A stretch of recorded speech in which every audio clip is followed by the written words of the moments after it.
ఇంట్లో స్పెషల్ వచ్చేసి వేడి వేడి సాంబారు. ఫ్రెండ్స్, సాంబార్ అయితే అమ్మ చాలా బాగా వెజిటేబుల్స్ మొత్తం వేసి చేసింది. ఫుల్ ప్రాసెస్ కావాలంటే ఈ వీడియో కింద కామెంట్ బాక్స్ లో లింక్ ట్యాగ్ చేస్తాను, వెళ్ళి సాంబార్ ఎలా చేయాలో చూసేయండి. తిని టేస్ట్ ఎలా ఉందో చెప్తాను.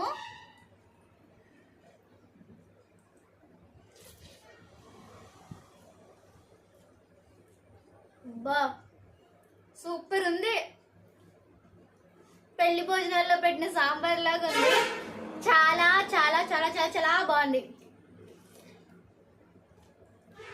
కామెంట్ బాక్స్ లో సాంబార్ ఎలా చేసుకోవాలో వీడియో పెట్టాను, ప్రాసెస్ మొత్తం ఉండిద్ది.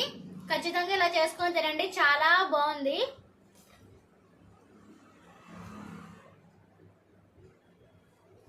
నా వీడియోస్ కనుక మీకు నచ్చినట్టయితే ప్లీజ్ సబ్స్క్రైబ్ మై ఛానల్.